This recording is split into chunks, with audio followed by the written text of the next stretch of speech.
Just make this make sense, because I am not confused. Tell you all about what happened. Okay. Uh, on July the 9th, 2023, just a few weeks ago, Jessica and Travion, they were excited. She was 37 weeks pregnant at that time, and they were really, really looking forward to the delivery of their firstborn child.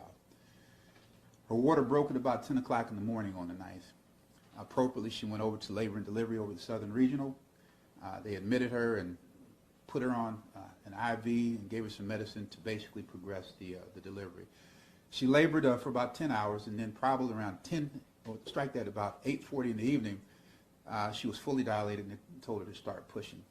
Well, during the course of the pushing, the baby stopped descending. There's something called a shoulder dystocia, fancy word for saying that the baby's shoulders could not fit through the pelvic girdle. It got stuck by the bone there in the pelvic girdle.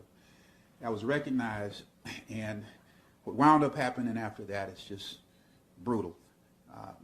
Dr. St. Julian came in, and she, in the process of trying to deliver this baby, pulled on the baby's head and neck so hard and manipulated them so hard that the bones in the baby's skull, face, and neck were broken.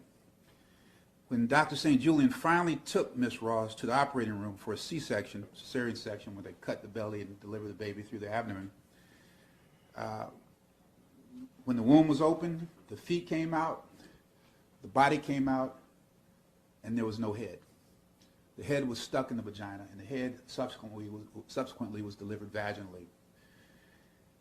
The baby had been decapitated. Dr. St. Julian was grossly negligent for applying ridiculously excessive force on the baby's head and neck.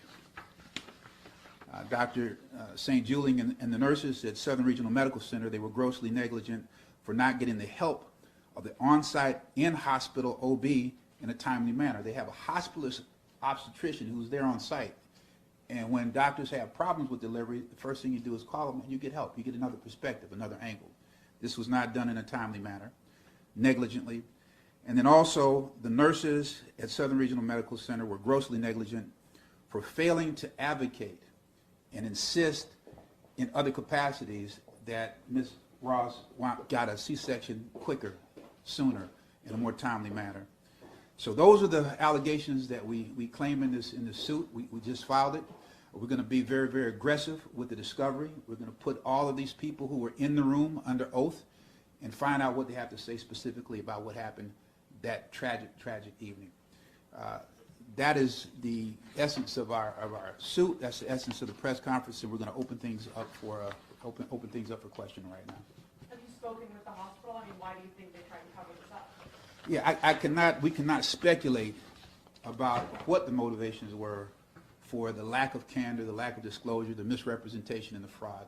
We will find out because we're going to put everybody under oath, and they're going to swear, and they're going to tell us what they were thinking. We don't know.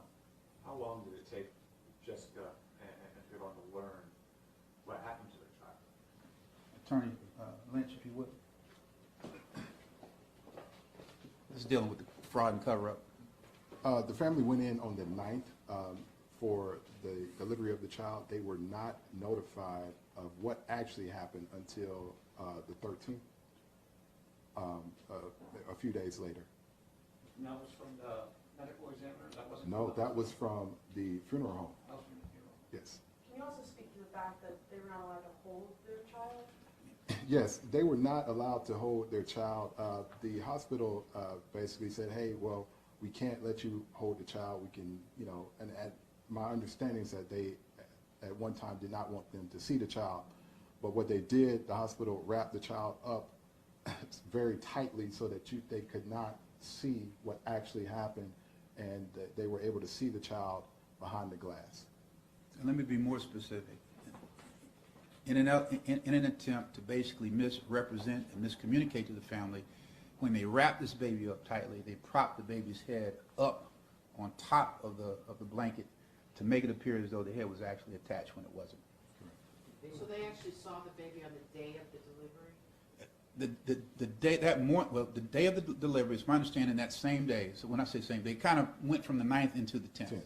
So the stat C-section was called at about close to midnight. The surgery was over at 3 in the morning. The first conversation that Dr. St. Julian had with the couple was at about 5 in the morning, and that's when there was not total candor and disclosure at that time. The records reflect that Dr. St. Julian came in the next day and the next day after with the intention of actually telling the couple the truth. The couple reasonably didn't want to talk to her at that time, and finally, a day after she was discharged, there was a meeting that occurred 4 days after the delivery where Dr. St. Julian came clean.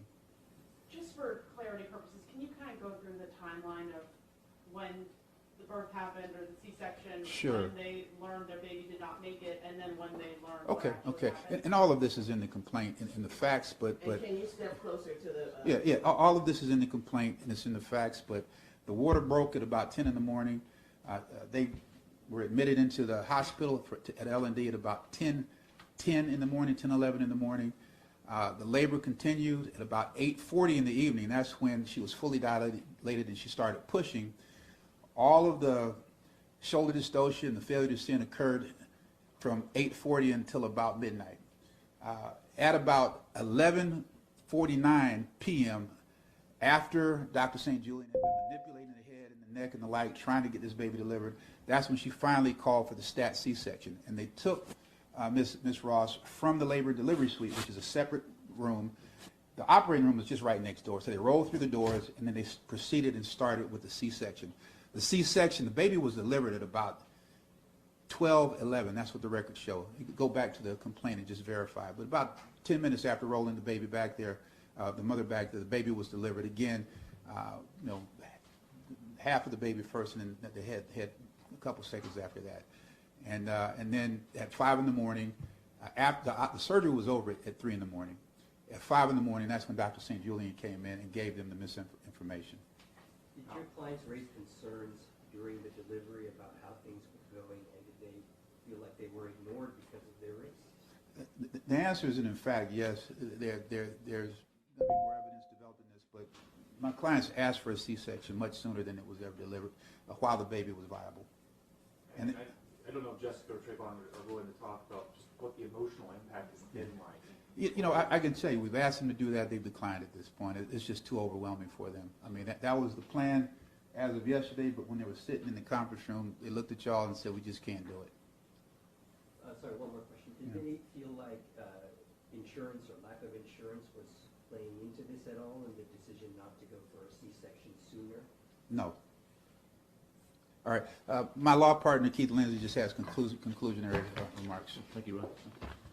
Hey, thank all of you for coming and attending this most important story. It is as horrific as it sounds.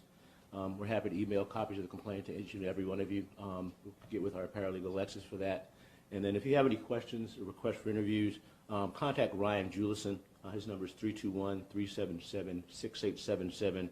Ryan Julison, and that's Julison @